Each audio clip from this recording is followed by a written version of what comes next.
റീചാർജസും utility പേയ്മെൻറ്റ്സും അതുപോലെ തന്നെ ഡൈനിങ്ങിനൊക്കെ offer കിട്ടുന്ന ഒരു ക്രെഡിറ്റ് കാർഡാണ് നിങ്ങൾ അന്വേഷിച്ച് നടക്കുന്നതെങ്കിൽ ഇന്നത്തെ വീഡിയോ തീർച്ചയായിട്ടും നിങ്ങൾക്ക് ഉപകാരപ്പെടും. ഞാനിന്ന് പരിചയപ്പെടുത്താൻ പോകുന്ന കാർഡ് ആക്സിസ് ബാങ്കിൻ്റെ എയർടെൽ ക്രെഡിറ്റ് കാർഡാണ്.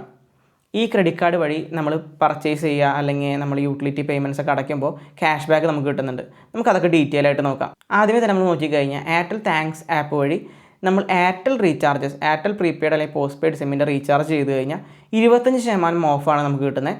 മാക്സിമം നമുക്ക് 250 രൂപയാണ് കിട്ടുന്നത്. ഈ 25% നമുക്ക് എയർടെൽ റീചാർജസ് മാത്രമല്ല ഇൻക്ലൂഡ് ആയിട്ടുള്ള ബ്രോഡ്ബാൻഡ് ബിൽ പേയ്മെൻറ്റും DTH റീചാർജൊക്കെ നമുക്ക് ഈ 25% ഓഫ് കിട്ടുന്നുണ്ട്.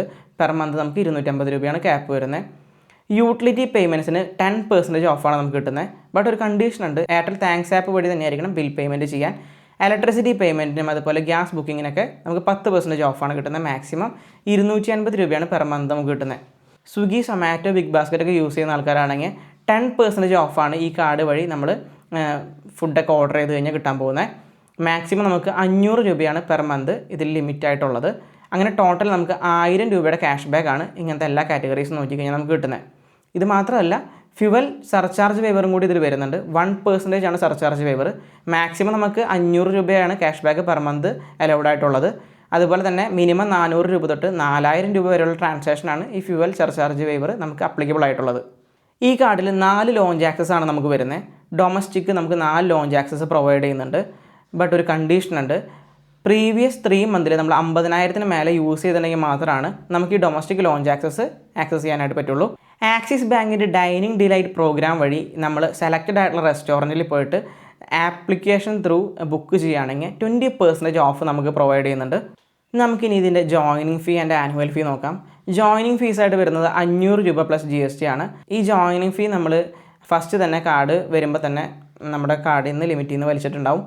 ബട്ട് നമ്മളൊരു ട്രാൻസാക്ഷൻ ഫസ്റ്റായിട്ട് ചെയ്ത് കഴിഞ്ഞാൽ നമുക്ക് ആമസോണിൻ്റെ 500 രൂപയുടെ ഒരു വൗച്ചർ ഇവർ പ്രൊവൈഡ് ചെയ്യുന്നുണ്ട്. ഫസ്റ്റ് ട്രാൻസാക്ഷൻ കഴിഞ്ഞിട്ട് 30 ദിവസത്തിനുള്ളിലാണ് നമുക്ക് ഈ വൗച്ചർ കിട്ടുക.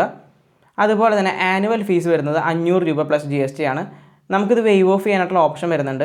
ഇയർലി നമ്മൾ 2 ലക്ഷത്തിന് മേലെ സ്പെൻഡ് വരികയാണെങ്കിൽ നമുക്ക് ഈ ഫീസ് വേവ് ഓഫ് ചെയ്ത് കിട്ടുന്നതായിരിക്കും. എലിജിബിലിറ്റി നമ്മൾ നോക്കിക്കഴിഞ്ഞാൽ 18 വയസ്സ് മുതൽ 70 വയസ്സുള്ള ഇന്ത്യൻ സിറ്റിസണ് ഈ ക്രെഡിറ്റ് കാർഡ് അപ്ലൈ ചെയ്യാനുള്ള ഓപ്ഷനാണ് വരുന്നത്. ഡോക്യുമെൻറ്റ്സ് ചോദിക്കുന്നത് pan card, Aadhaar card, salary slip അല്ലെങ്കിൽ ITR ആണെങ്കിൽ ITR സബ്മിറ്റ് ചെയ്ത് കഴിഞ്ഞാൽ നമുക്ക് ഈ കാർഡ് കിട്ടാനുള്ള ചാൻസ് വളരെ കൂടുതലാണ്. അപ്പോൾ ഇന്നത്തെ ഈ വീഡിയോയിൽ നമ്മൾ യൂട്ടിലിറ്റി പേയ്മെൻറ്റ്സ്, റീചാർജസ് ഒക്കെ ചെയ്യാൻ പറ്റുന്ന നല്ലൊരു ക്രെഡിറ്റ് കാർഡാണ് പരിചയപ്പെടുത്തുന്നത്. എൻ്റെ ഒരു ഒപ്പീനിയനിൽ ഈ കാർഡ് ഏറ്റവും ബെനിഫിറ്റ് ആയിട്ടുള്ളത് എയർടെൽ യൂസേഴ്സിനും അതുപോലെ തന്നെ ബ്രോഡ്ബാൻഡൊക്കെ യൂസ് ചെയ്യുന്ന ആൾക്കാർക്കുമാണ്. അപ്പോൾ ഈ വീഡിയോ ഇഷ്ടമായിട്ടുണ്ടെങ്കിൽ തീർച്ചയായിട്ടും വീഡിയോ ഒന്ന് ലൈക്ക് ചെയ്ത് സപ്പോർട്ട് ചെയ്യുക. ഇത്തരത്തിലുള്ള finance related content, credit card related content ഇഷ്ടപ്പെടുന്ന ആൾക്കാരാണെങ്കിൽ ചാനലൊന്ന് സപ്പോർട്ട് ചെയ്യുക.